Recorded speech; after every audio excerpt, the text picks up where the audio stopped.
Well, today we have the pleasure and honor of sharing the golden story, pun intended there, of veteran journalist and producer Bimbo Oloyede. She joins us live on the Morning Brief today. Today marks 50 years. I'll say that again, 50 years since you began this journey. Good morning, Ma. Good morning, Kayode. I had to say the 50 years, time and again. First off, you don't look your age. So when I say 50 years, I look at your face and I'm like, am I sure it's 50 years? But it is 50 years. 1975, 50 years ago, September the 1st, you started this journey. That's right. First, can you believe it yourself? To be perfectly honest, no. Because it just seems to have gone by, you know, just like that. But I'm really grateful. I'm grateful to God that I'm still here, and I'm still doing what I love to do. Amazing. I want you to walk us through your very first day in NBC TV. That's what it was. If you can still remember that feeling, if you can remember the experience. Yes. And the reason we're doing this on a lot of levels, first, we're celebrating you because it's beautiful to see. We don't get to do this a lot. So every time we get a chance to, we jump at it. I mean, these are the stories to share with the world, with Nigerians, with young people. You're starting your career. Yes, you're 3 years in and you're like, I've had it, I need to resign. But 50 years in and out. So walk us through your first day, if you can remember, or maybe your first week. I can remember my first day, Beautiful. But I can't remember my first week. I remember reporting. I remember being taken to the entertainment department. Incidentally, the late Art Alade was the head of the entertainment department. That's Dari Art Alade's father. Father, exactly, and actually a relative of mine. So I was waiting. I was there for about 45 minutes, and then somebody came into that office and said, oh, this is not where you're supposed to be. We're taking you to the drama department. I said, okay. I mean, I didn't really know much about the difference anyway. Yeah. So I got up and I followed the person to the drama department. I was taken into the head of department's office.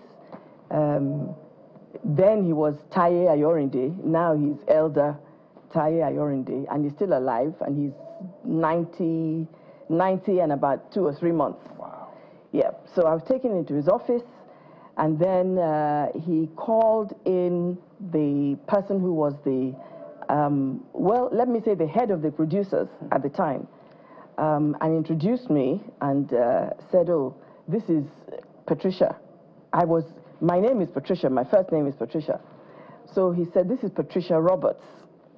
That's also my maiden name. And the person said, Patricia Ke, don't you have a proper name? I said, I beg your pardon. He said, don't you have a Nigerian name? I said, yes. I said, my Nigerian name is Abimbola. Oh, okay, fine. Well, we'll call you Bimbo. That's how that became a brand. That is how, on day one, I became Bimbo Roberts. Ooh. And I later married that man. That is so beautiful. Amazing. That was at NBC TV. That was NBC TV. That's a time we didn't have technology. In that sense, we didn't have the technology we have today. Oh, no. Television was still like old school. It was not just old school. It was black and white. Interesting. Yeah, Talk to us about your first day broadcasting, because that's always a very memorable moment. Yes. The first day you actually did the job. Okay. That you are now so proud of after 50 years. Well, there was something that happened before that first day. It was 1976. There had been a coup. General Murtala Mohammed had been assassinated, and there was a curfew. And those of us in the drama department were told that we had to come up with something. There was a curfew, artists were not available, and so we became the artists. And I came on air, and I presented poetry. I read some poetry.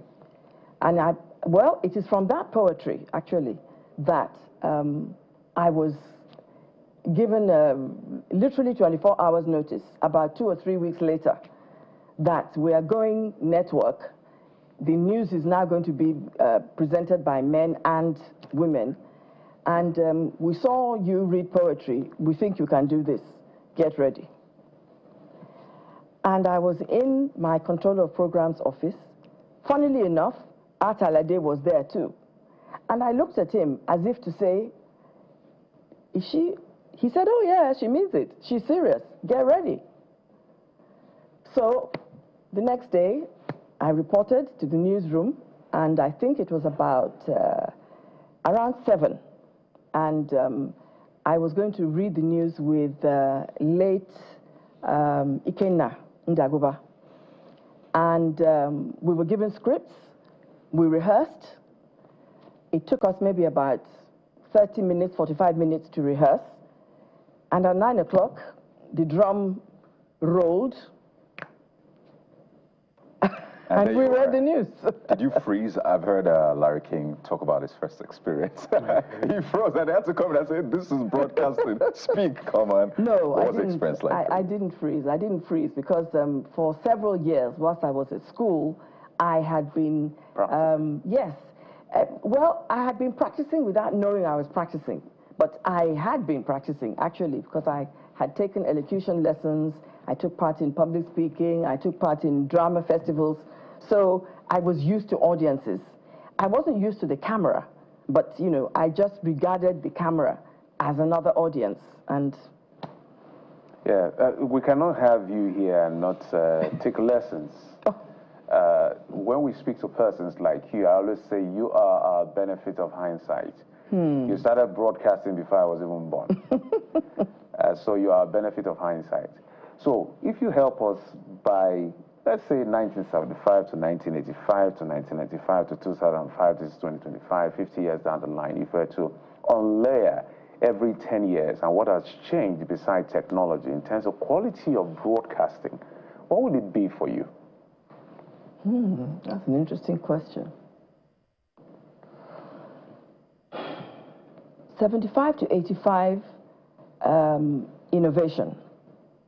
Innovation in the sense that we had people, especially in the newsroom, we had a director of news who was fearless. And even though we were under the military, he was prepared to, as a matter of fact, at a certain point in time, rather than the newscasters being quizzed, he would turn up at Dodan Barracks, as it was then. He would go there in the morning and say, do you have any problem with what we did last night? If you have any questions, I'm here to answer them. So he was daring, and he wanted things to be done, you know, differently. Now, I only spent up until 1980 reading the news. I left at that point, and within a couple of years, my husband and I went into, well, he was already a producer, but, you know, we established our own production company. So I was kind of on the sidelines, really. He was the drama, you know, producer. But I would say that at that time, from that perspective, innovation in the sense that we had very interesting drama programs, drama series on TV. Again, quite daring because there were messages there. In fact, I recall attending an event at some point, and the Chief Justice of Nigeria was talking to my husband and I, and asking, because he had discovered that he was the producer of Village Headmaster, and he was asking him, where did you get the information for that script, for that episode that was out last week? It is too close to home, you know, but there really hadn't been any kind of leakage. It's just that people were willing to express themselves. So let's jump to 85 to 95. I wasn't really that much involved with TV, but that would probably be the maybe the heydays of NTA at the time. And as we were moving to 95, I can't remember the exact year that private broadcasting came in. I don't know the exact year that AIT came on stream. Early 90s. Early 90s, right. So, of course, the diversification came in at that point. Did it enable us to improve standards? I'm not sure. It enabled us to have access to more technology, more modern technology. I don't know if we made good use of it. I don't know if we made the best use of it at that time.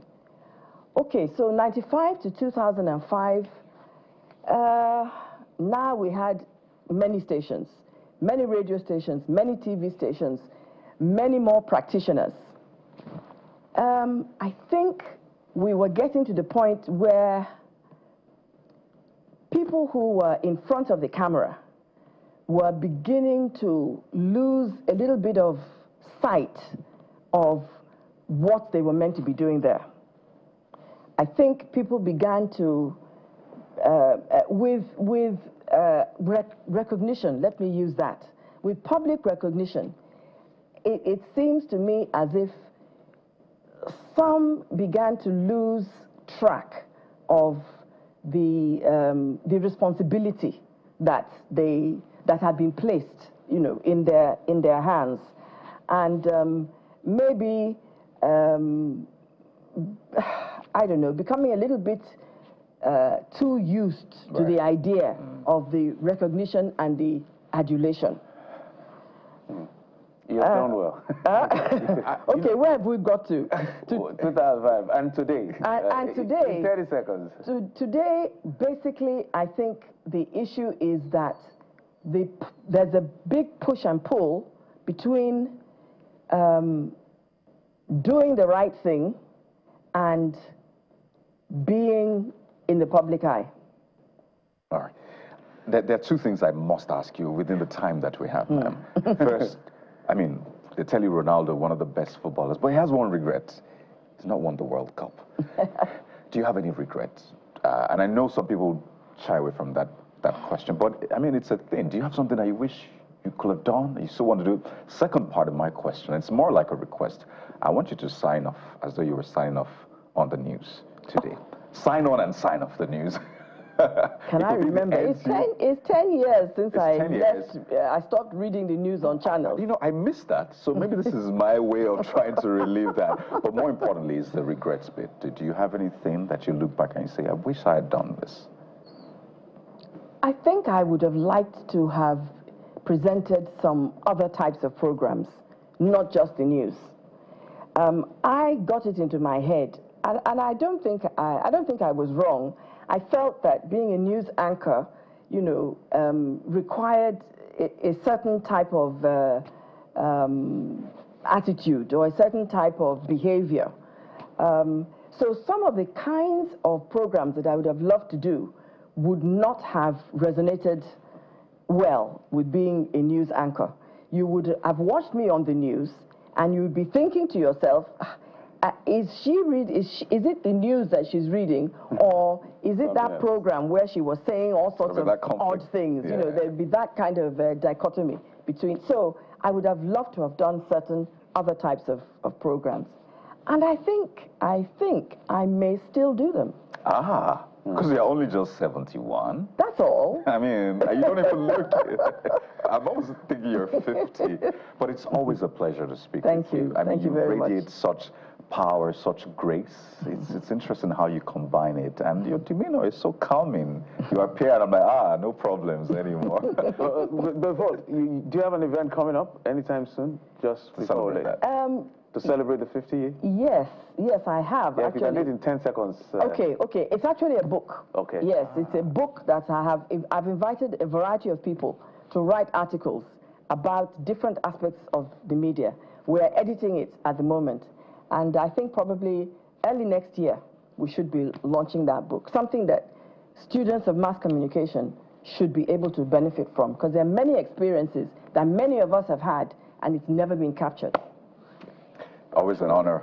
I guess I'll take up the request another time for you to reenact the news. But it's always a pleasure speaking with you, ma'am. Thank you. I'll be speaking with a veteran journalist and producer, Bimbo Oloyede, celebrating 50 years since she started this job in 1975. Thank you very much, ma'am. Thank you. And see you in 30 years, 40 years, 50 years. I hope you won't be taking me out to dry in the sun. Thank you so much, ma'am, for your time.